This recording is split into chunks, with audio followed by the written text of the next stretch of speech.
Good afternoon. You're watching AB Live, a news chat show in which we discuss topics ranging from news, business, politics, and so much more.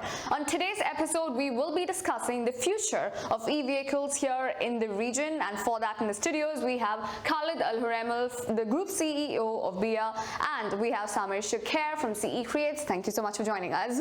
Thank you. So clearly there is a joint ventureship that has just happened here. So tell us more about ION first. I'll start with you, Khaled. We set up ION in 2018 as a leader in sustainable transport solutions. Since we started, we have done a lot of projects actually across the UAE. But just to give a bit of background also about BIA. For sure. BIA is a pioneer in sustainable quality of life. We've been operating for at least 10 years now in the UAE. And we operate in various industries, from waste management, to energy, to consultancy, technology, and in waste management we operate a fleet of over 1,000 vehicles across the UAE. Right. And transportation is one of the main pollutants of air quality. 30% of the carbon dioxide pollution is from transport. Right. So this is one of the reasons that we, being a company that its vision is sustainable quality of life and to looking at ways to protect the environment with all the climate change that is happening, this was a very, it was necessary for us as a group, looking at that we operate such a large fleet, and Crescent Enterprises. We are both aligned with that vision. Right. This is when the idea came a few years back. Right. So Crescent Enterprises is known to be a promoter of social enterprises and the whole idea and concept of it. So how does CE Creates fit into all of this right Absolutely. now? Well, Crescent Enterprises, yes, you said social enterprises and more broadly sustainable enterprises, right? So we look at sustainability on all three aspects, from social, environmental, and financial. Right. CE Creates is the platform within Crescent Enterprises that we use to venture build and incubate new concepts that are all within the sustainability space. ION was a natural kind of business and space to get into. As Khaled mentioned, one of the highest carbon producers in the world is transportation. And this is an area that we're trying to tackle with through ION, and the joint venture between Crescent Enterprises and BIA just made absolute sense, as we're both aligned with that similar vision. For sure. So we will get to e-vehicles, which is the main topic here. But before that, I want to touch upon the things that you are doing in Masdar, which is obviously quite a lot. One of the very interesting things that I heard about recently was the Navya partnership and the autonomous drive there. So what exactly is happening with that? Last week, actually, we signed as ION an agreement with Navya in the World Energy Future Summit in Abu Dhabi. Navya is one of the leaders in autonomous transport solutions. In Masdar city, we are, as ION, will be working with ION to manage and operate these autonomous vehicles, as well as looking at introducing more autonomous solutions across the UAE and across the GCC. Right, great. So now coming to e-vehicles. Samir, do you think there is a huge market and potential for EV here in the region as of now? There's a huge market, absolutely. I think the adoption rates here are not as high as everyone would like them to be, and there's obviously many reasons for that. When you look at the more mature markets, I mean, one of the highest penetration rates or adoption rates of EVs is in the Scandinavian countries, and it varies from 5 to 10%. The reason for that is, at the end of the day, from a user's perspective, it's a cost implication that is really the biggest incentive. Right. And in countries where you have very high taxes on vehicles and very high fuel prices, it makes a lot of sense. Over here, of course, we have no taxes on vehicles, or maybe just 5%, and quite low-cost fuel. So it makes it obviously a more difficult sell to the consumer to adopt EVs, and hence you see EVs here being more of a luxury than a necessity, as you would, or as is intended with this type of technology. And do you think it's because EV equals Tesla at this point? Is that why it is a luxury? Well, Tesla obviously have been paving the way with EV technology, and they do lead the way, in my opinion, till date. But again, I think every single, I can't think of a single car manufacturer today that does not have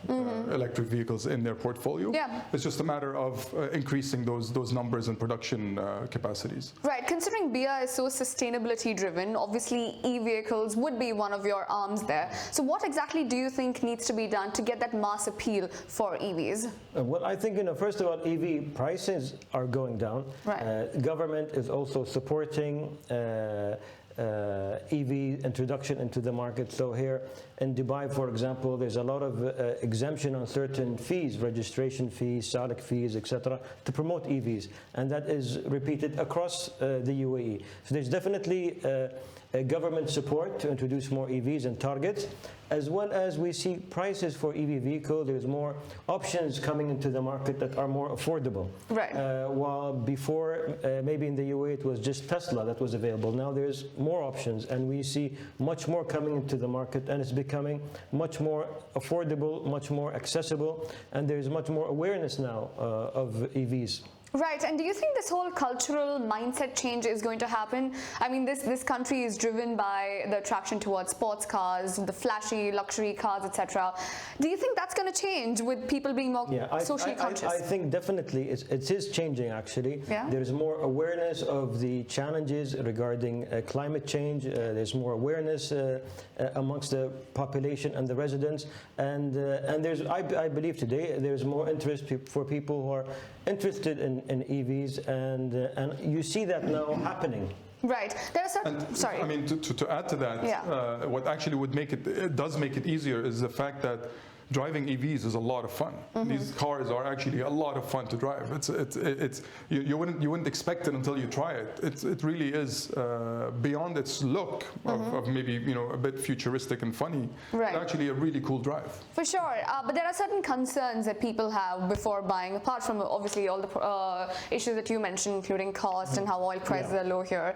Apart from that, infrastructurally, do you think we're ready? And also, we're in a very, very hot country. There's nothing we can do about that. And second, people are worried about the batteries and charging points. I know there are 200 EV charging points being deployed, but is that enough?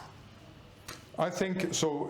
Today in Dubai, if we're talking Dubai specifically, we have one of the highest ratios of charging stations to electric vehicles. That's not because we have too many charging stations, obviously because we don't have enough electric vehicles, but yet we still do have quite a big number. Right. I think now it's in the 300 plus range in Dubai.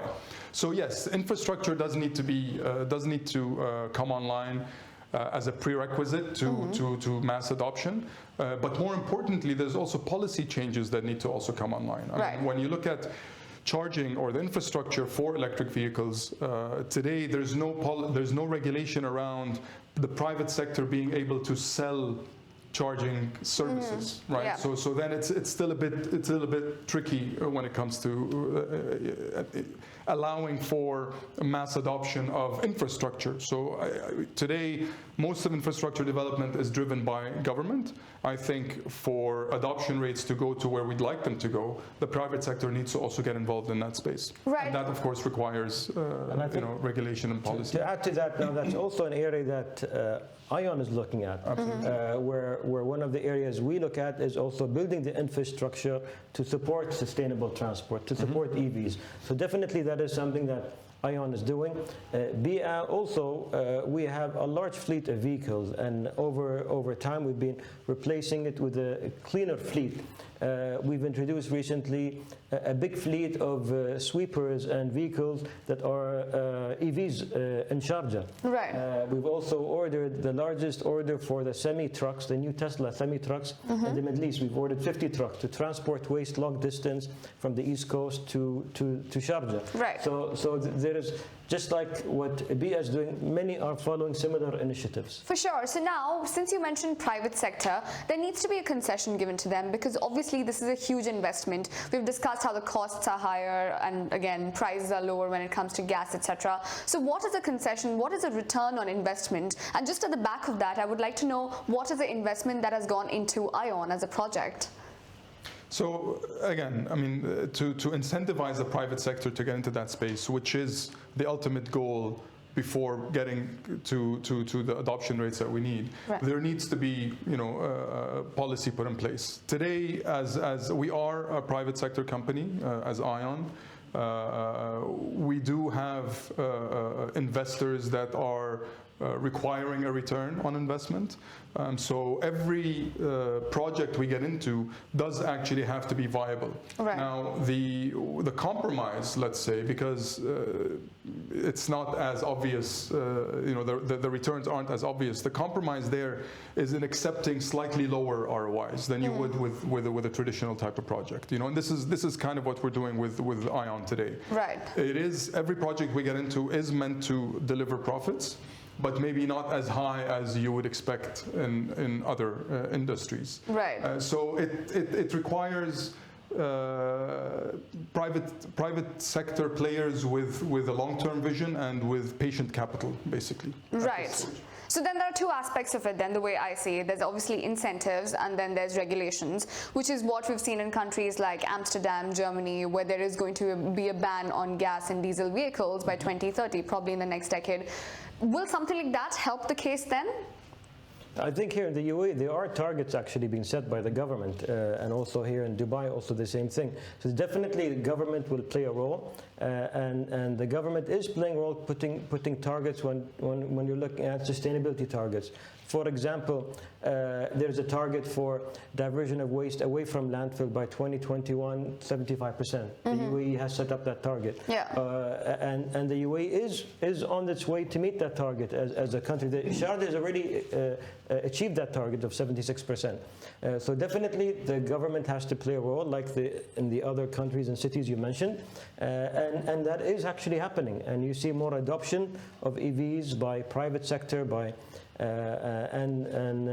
private and public sector. I believe we have a target of 10% of vehicles being electric by 2030. Right, yes, correct. There's a soft target which isn't like a hard target yet, but then in terms of ban, what is your opinion on that? Do you think there should be or there could be a ban on petrol diesel vehicles in the next few decades? I think a ban is a bit extreme. Yeah. I don't think in the coming even 2 decades we'll see a full shift from ICE vehicles to electric. Right. I think it'll be quite a bit longer than that. So I wouldn't see it as a total ban. Maybe what you'll start seeing is, for example, additional incentives for electric vehicles, such as dedicated lanes. We're already seeing dedicated parking spaces, free charging to an extent. The idea is to incentivize rather than to punish. Right.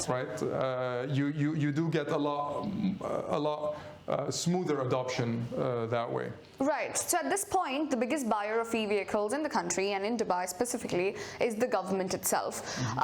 Do you see that as a problem, or do you see that as a push that the government is trying to make here? I think although the government is one of the main buyers, a lot of fleet operators are also now investing into EVs. Private companies also like BIA is investing in EVs. But I think as the infrastructure is set up, you will definitely see more private users switching to EVs. Right. So what do you think? In terms of biofuels being... But the government is a major buyer right now, so is that a problem? I don't think so, because biofuels can actually be used for a lot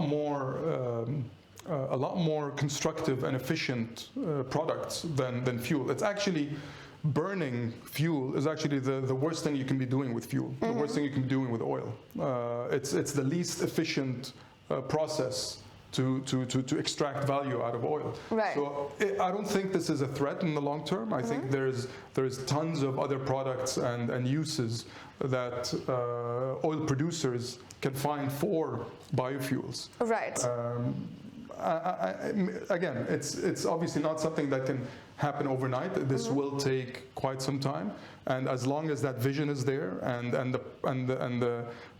the steps towards it are being taken, then we will eventually get there. Right. So in the conversation conversation that we've had in the 15 minutes or so, obviously one of the major pushes or the reasons why people would go to EV is just sustainability and this whole environment consciousness. But then there's again, globally, there's a whole backlash about how sustainable is electric vehicles. And I for real don't know. I know there's a huge cost that goes into mining, and also environmentally, just the whole manufacturing process of the batteries isn't viable. So how sustainable is EV? I'll start with you, and of course you can come in as well. I think, it's the EVs by themselves. You have to look at the whole ecosystem. Right. So now, for example, there is more drive and targets set for generation of power from renewable sources. So that the UAE has set targets. So that will definitely make EVs even more sustainable, looking at the whole ecosystem. And you were saying also EVs, the main reason people are buying EVs are just for sustainability. I believe also now EVs are becoming more, in terms of performance, in terms of many other reasons, they're also becoming more attractive. So, right. So definitely, and cost. So it's changing. So they're definitely becoming more attractive for many reasons, but also in terms of sustainable, yes, they are becoming more sustainable as the ecosystem for drive to renewable energy is put in place. Right. So, I mean, to your question, I think the area you're trying to touch on is when you look at the entire carbon footprint of an electric vehicle from start to finish, from manufacturing onwards, the debate is still up on what, how much of an impact a vehicle has. The majority of that going into the battery. Now, today, battery technology is advancing rapidly, and as we stand today, electric vehicles that serve more than 8 years of life have been proven to be more environmentally sustainable than the most environmentally clean biofuel vehicles. Okay. Right? So we've already crossed that point. Initially, 10 years ago, it would have been a different answer, but we have crossed that point, and I think obviously with battery technology advancing and as Khaled mentioned, renewable energy adoption increasing, there is nowhere but improvement. Yeah, and I think, as you said, also the range of these electric vehicles is increasing. Absolutely. So this is also going to be another reason it becomes more sustainable. For sure, and that does answer my question to a large extent. But Khaled, coming to you now, in terms of, again, the mindset and culture of the people here in Dubai and the UAE, where we lead convenient, comfortable lives, do you think there still needs to be more done for people to be more environmentally, ecologically conscious and just aware in terms of usage? And boils down from the time we're at home to driving on the roads to using things in the office, everything. There needs to be that whole cultural change. If you looked at 5 years ago, you would see people were not so keen on moving to EVs. But now when you meet people, there's a lot of interest. People are now considering EVs, while 5 years ago they weren't. But of course there is the role that the infrastructure needs to be put in place, which it is. So I think definitely as soon as that's in place, EVs are becoming more affordable. You'll see, I think, a big shift here in the UAE, because UAE is always led in many areas. So I think you will see a very big shift in a large percentage of vehicle sales will move to EVs. For sure, and there also needs to be an infrastructure change, right, before we actually go into the production of vehicles and the mass deployment of it. And I think it goes beyond just EVs, right? I mean, in terms of being environmentally conscious, you are seeing a lot more of it here. Yes, I think we could be a lot more environmentally conscious, but you are seeing it, and of course, BIA is actually leading the way with that in terms of recycling and promoting recycling at home and in the workplace. You see people today, or kids today, actually, even my own children, come to me when they see throwing out something that could be recycled and saying, why aren't you recycling that? And even talking about the impact of eating, for example, too much beef. So even now, when they're looking at the food that we eat and saying, there are ways on an individual level that you can be more environmentally conscious in terms of what you eat and how you behave in your day-to-day. Yeah, great. So finally, just last words from you before we conclude this entire session. What more do you think needs to be done in terms of a transport infrastructure point of view, in terms of promoting EV and the deployment and usage of EV here? What more needs to be done? Look, I think there's more room for additional incentives, as has come out of this conversation, for either the private sector as investors or even individuals. there is a lot more. So actually, I think the UAE is leading the way when it comes to experimenting. So as Khaled mentioned, we're also testing and operating some autonomous vehicles. I think autonomy in vehicles, so you have electrification of vehicles, but then autonomy in vehicles will be the next huge leap in terms of transforming mobility in general into something that's more sustainable. And the UAE is right at the forefront of that, and at least allowing testing such technology. For sure. I mean, autonomy is a whole new conversation we have to have. I think the Uber chief was here some time back during the Dubai World Congress, and we were having a conversation. And one question I had for him, and I will have that question for you as well because of the partnership with Navya. Autonomy, is that such a pressing issue right now? I mean, do people really have to be that lazy? It's a very naive layman question, but is that as pressing as the other topics that are there in the field of mobility and transport? I think, it's one area of mobility, and autonomous transport, there's a lot of benefits to it in terms of safer roads, and so definitely there's a lot of benefits and convenience, and as technology improves, you'll see more people moving to autonomous transport. You see, autonomous transport also means less vehicles on the road, right? It's not about the driver himself not having to drive.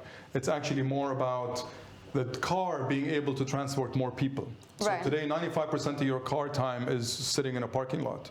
When you have autonomous vehicles, they can actually be shared a lot more efficiently. And that's really the core value behind autonomy today. And safety, of course, is a huge benefit. Yeah, for sure. And then obviously the carpooling, car sharing, ride-hailing, all of that comes into this entire sphere because it's more or less a network, right? Exactly. Bringing us back to infrastructure. Unfortunately, we're running short on time, but definitely one more conversation, inshallah, very soon. But thank you so much for joining us here in the studios. Thank you. And thank you for watching AB Live. We will be back again next Tuesday.